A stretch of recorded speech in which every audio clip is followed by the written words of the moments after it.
Paano kung magising ka na lang sa katawan ng ibang tao at malaman mong 15 taon na pala ang nakalipas mula nang ika'y mamatay?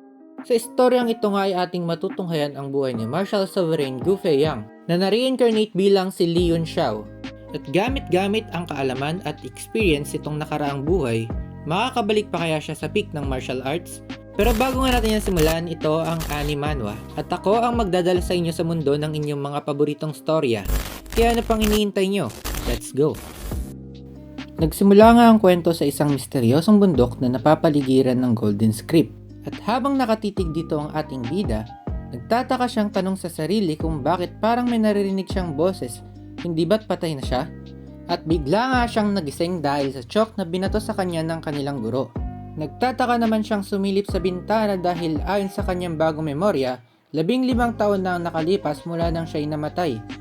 At nang makita na nga ang sitwasyon sa paligid, saka niya lang na-realize na siya nga'y nabuhay muli sa katawan ng batang si Li Yunxiao. Bilang parusa niya sa pagtulog sa klase, tinanong siya ni Lu Yunsheng ilan ang pwedeng paraan sa pag-craft ng mysterious weapon. Napakamot na nga ng tenga si Li Yunxiao dahil para sa kanya ay pambatang tanong lang ito, sabay sagot ng 48 kinds. Tinawanan lamang siya ng kanyang mga kaklase, sabay asar na nagbabasa ba siya ng libro? Malinaw naman sa textbooks ni Lord Yang Di na meron lang 36 types. Tinawag naman ni Li Yunxiao na brat si Yang Di dahil kinalimutan niya yung 12 methods na ginawa ni Gu Feiyang. At agad naman itong kinagulat ni Lu Yunxiang. At dahil nga dito, mas lalo pang lumala ang tawa ng kanyang mga klase. Dagdag pa nito na si Lord Yang Di nga raw ay student ni Lord Gu Feiyang, kaya paano siya magkakamali? At agad namang pinatahimik ni Yunsheng ang klase. At ipinaliwanag niya na meron ng 12 technical crafting method na ginawa si Gu Feiyang. Dagdag niya pa na hindi nga kakayanin ng ordinaryong tao yung 12 methods na naging dahilan kung bakit hindi sinama ni Lord Yang Di sa textbook. Inisip na lang ni Yunsheng na dahil walang talento si Yunxiao sa martial arts, baka nag-training na lang siya para maging alchemist. Agad naman siyang nagtanong kay Yunxiao para subukan ito. At kung masasagot niya ito ng tama ay hindi niya na kailangan pumasok pa sa klase. At agad naman itong nasagutan lahat ni Yunxiao dahil para sa kanya ay pangbata lang ito.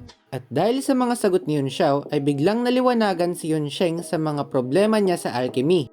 Napabilib naman siya dahil lahat ng problema niya ay nasagutan ni Yunxiao sa madaling paraan. Nagmamadali namang umalis si Yunsheng at biglang dinismiss na ang klase. At relax naman na umalis si Yunxiao dahil hindi niya na nga kailangan pang pumasok sa klase ni Yunsheng. Habang naglalakad-lakad nga si Yunxiao ay naisip niya ang apprentice niyang si Yang Di na nagkataon naman na si Yang Di ang master ng Alchemy Tower sa Tianshu. At nang makarating na nga siya sa Alchemy Tower, napatingin si Yunxiang sa kanyang sarili kung gaano kahina ang kalagayan niya ngayon, na madali niya nga lang masusolusyonan dahil siya ang pangatlo sa pinakamalakas sa Tianwo continent nitong nakaraan niyang buhay.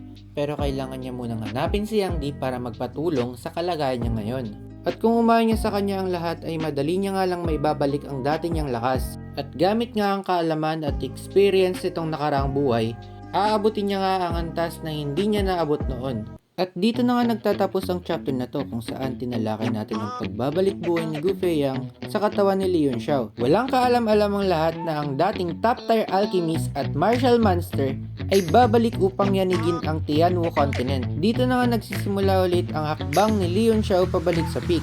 Kung gusto mo nga ng mga ganitong content ay pindutin mo na ang like at follow para updated ka sa mga bagong labas nating istorya. Hanggang dito na lang tayo. Peace!